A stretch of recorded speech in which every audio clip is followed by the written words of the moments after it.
Assalamualaikum warahmatullahi wabarakatuh. Selamat datang di Cahaya Islamik, tempat di mana kita menggali sejarah Islam, menelusuri jejak para pejuang iman, dan menyerap hikmah dari masa lalu untuk menerangi langkah kita hari ini. Di episode kali ini, kita akan membahas kisah yang penuh inspirasi, nilai perjuangan, dan keimanan yang luar biasa. Yuk, simak sampai akhir, dan jangan lupa like, share, dan subscribe agar tak ketinggalan cahaya ilmu dari channel ini. Bismillahirrohmanirrohim, mari kita mulai. Khalid bin Walid. Siapa yang tidak tahu Khalid bin Walid? Sahabat Nabi Muhammad yang satu ini merupakan seorang pejuang sekaligus panglima perang Islam yang tersohor pada masanya. Saking hebatnya, Khalid bin Walid tidak pernah kalah dalam setiap peperangan yang ia pimpin. Oleh sebab itu, Khalid menyandang gelar Saifullah al-Maslul yang berarti pedang Allah yang terhunus. Penakluk Persia dan Romawi ini memiliki banyak keistimewaan yang tidak dimiliki oleh panglima lainnya, seperti dikutip dari buku para panglima perang Islam yang ditulis oleh Rizm Aizid. Salah satu keistimewaannya yaitu berhasil menyatukan Arabia untuk pertama kalinya dalam sejarah. Bahkan, ia berhasil membentuk entitas politik yang bersatu dan disebut sebagai kekhalifahan. Selain itu, Khalid bin Walid juga menjadi satu-satunya panglima tertinggi pada masa Nabi Muhammad dan para penerusnya. Ide-idenya yang cemerlang, taktik perangnya yang jitu, hingga keperkasaannya yang tiada taraf membuatnya menjadi sosok yang sangat hebat. Khalid bin Walid juga menjadi juru tulis Rasulullah, gelarnya sendiri adalah Abu Sulaiman. Berikut profil singkat Khalid bin Walid. Khalid bin Walid lahir pada tahun 592 M. Ia merupakan anak dari pasangan Walid bin Mughirah dan Lababah Sagri binti Al-Harits bin Harb. Ayahnya berasal dari Bani Mahzum, salah satu marga terkemuka di kalangan suku Quraisy. Khalid bin Walid merupakan salah seorang pemimpin yang paling berkuasa di antara orang-orang Quraisy. Paman-pamannya juga tergolong sebagai kaum yang terpandang di Quraisy. Ayah Khalid bin Walid memiliki kebun buah-buahan yang membentang dari Mekah sampai Taif. Berdasarkan silsilahnya, ia bersaudara dekat dengan Rasulullah. Ini dikarenakan Sayyidah Maimunah yang merupakan istri Rasulullah adalah bibinya dari pihak ibu. Selanjutnya proses masuk Islamnya Khalid bin Walid. Kehebatan dan keberanian Khalid di medan perang terlihat ketika ia memimpin pasukan Quraisy pada perang Uhud. Saat itu, ia menjabat sebagai panglima pasukan berkuda kaum Quraisy dan berhasil mengalahkan kaum muslimin. Taktik yang Khalid gunakan adalah memanfaatkan kelemahan musuh.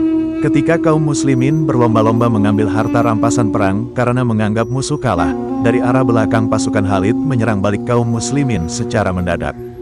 Serangan itu membuat pasukan muslimin kalah telak dan kemenangan menjadi milik kaum Quraisy. Usai perang Uhud, Khalid bin Walid menyatakan diri masuk Islam.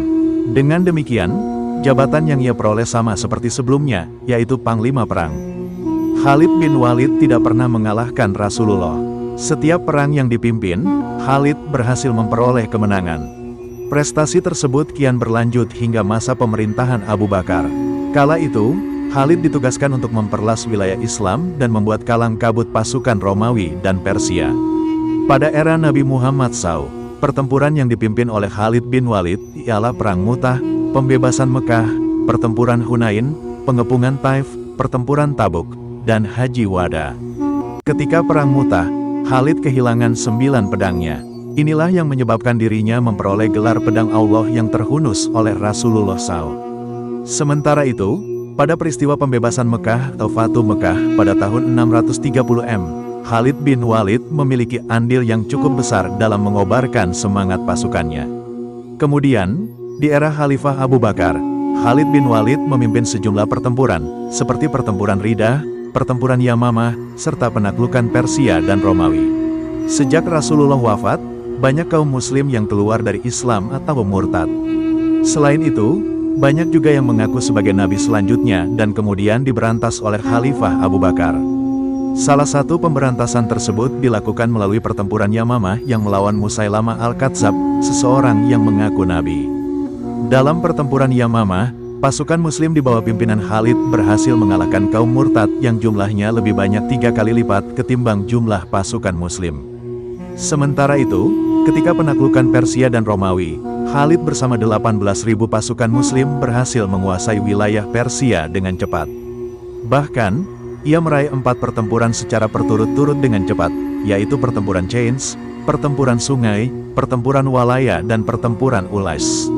Sepak terjang Khalid bin Walid sebagai panglima perang Islam tidak diragukan lagi. Kisahnya ini menyimpan banyak pelajaran penting yang bisa diteladani oleh umat muslim. Salah satunya tidak takabur. Meski kehebatannya tidak diragukan lagi, Khalid tidak pernah membanggakan diri dan bersikap sombong. Dirinya tetap rendah hati dan tawadu. Selain itu, teladan lainnya yang dapat diperoleh dari kisah Khalid bin Walid ialah ikhlas dalam berjuang. Meski sempat dipecat sebagai panglima oleh Khalifah Umar, Khalid tidak kecewa dan memberontak.